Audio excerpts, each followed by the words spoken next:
Assalamualaikum warahmatullahi wabarakatuh. Selamat datang Pak Heri dan Pak Budi, dan selamat datang juga bagi teman-teman kesejahteraan sosial Fisik Unpad semuanya.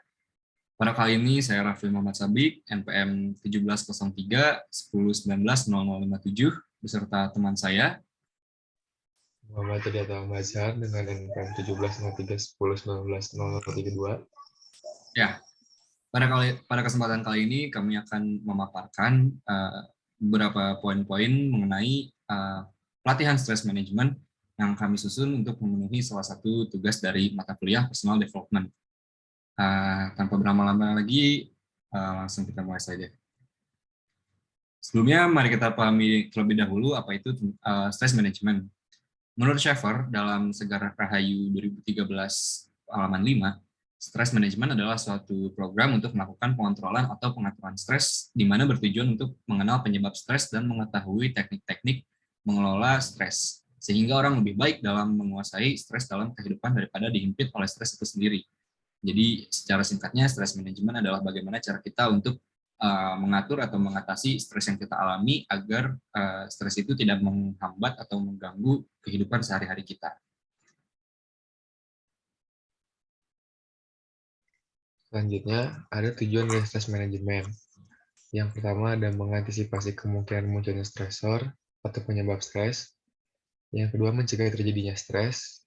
Ketiga, mengelola stres agar tidak berakibat lebih buruk. Selanjutnya ada memulihkan diri dari stres. Dan yang terakhir ada memperbaiki kualitas hidup. Baik, pada pelatihan kali ini, metode yang kami gunakan itu, menurut Taylor dalam Segara Rahayu tahun 2013 halaman 6, stress management itu meliputi 3 tahap.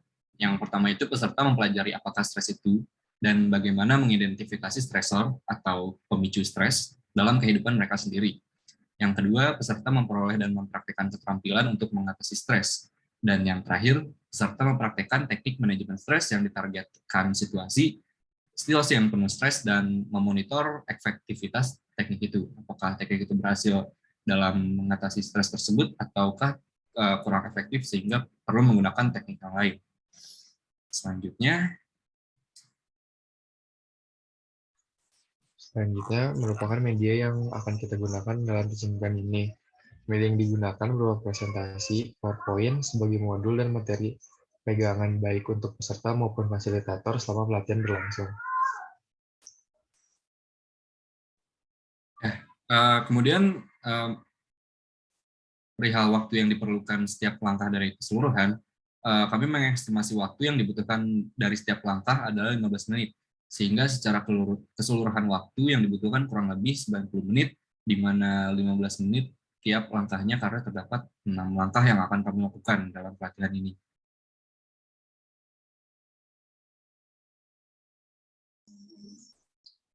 Selanjutnya ada pembagian tugas dari kami.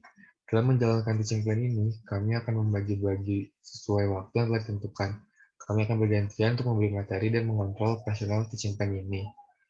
Untuk dari Rafli akan memandu keberlangsungan pelatihan dan mengontrol peserta secara keseluruhan, menjawab pertanyaan atau memberi materi kepada seluruh peserta.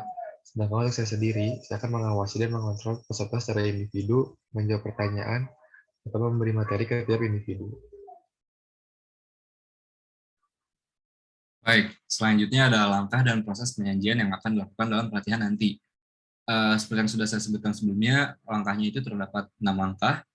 Mulai dari yang pertama itu, kami akan menjelaskan pokok bahasan dengan merumuskan tujuan pokok bahasan dan membangun suasana. Yaitu pokok bahasannya ini adalah stress management, dan merumuskan tujuan pokok dari bahasan ini, yaitu seperti slide yang sebelumnya sudah kami bahas juga, dan membangun suasana agar peserta dapat mengerti apa yang kita sampaikan dan mengerti juga tujuan dari pelatihan ini.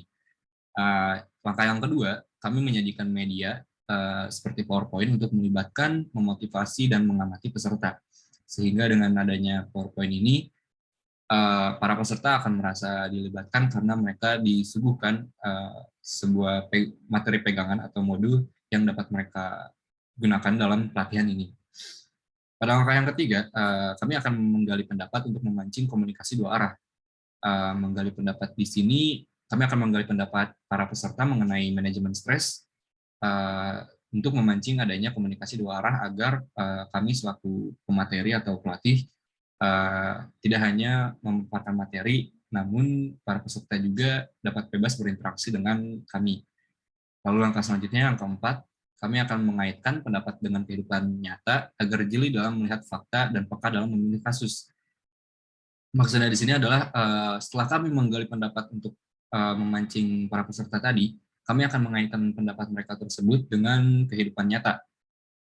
Dengan kehidupan nyata di sini maksudnya dengan pengalaman-pengalaman yang pernah peserta alami, agar mereka lebih jeli dalam melihat fakta dan mereka juga menjadi peka dalam memilih kasus, atau dalam hal ini lebih peka dalam memilih teknik yang tepat untuk mengatasi stres mereka sendiri.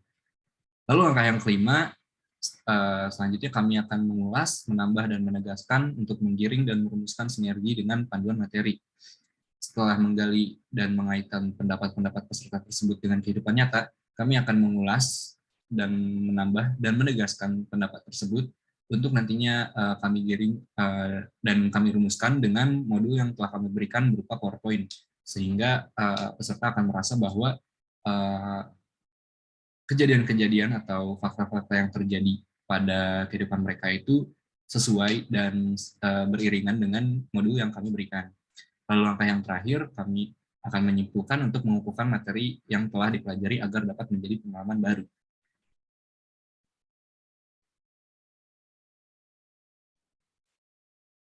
Selanjutnya ada kata kunci yang akan kita gunakan saat kita melakukan teaching plan ini. Dalam menyampaikan materi, kita akan menggunakan kata kunci yang ditekankan agar pemberian materi tidak melenceng jauh dari pembahasan pokok awal, yaitu stress management. Next. Ya, dan yang terakhir, kami akan melakukan evaluasi dari teaching plan ini dilakukan setelah melihat hasil ke depan dari penyampaian materi. Fasilitator akan menilai sendiri apakah teaching plan yang dilakukan telah sesuai dengan goals yang ingin dicapai. Ya, sekian. Terima kasih.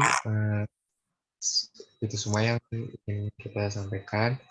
Semoga hal yang tadi kita sampaikan dapat berguna untuk dunia pendidikan ke depannya. Ya, terima kasih atas perhatiannya. Wassalamualaikum warahmatullahi wabarakatuh. Kami berdua pamit undur diri.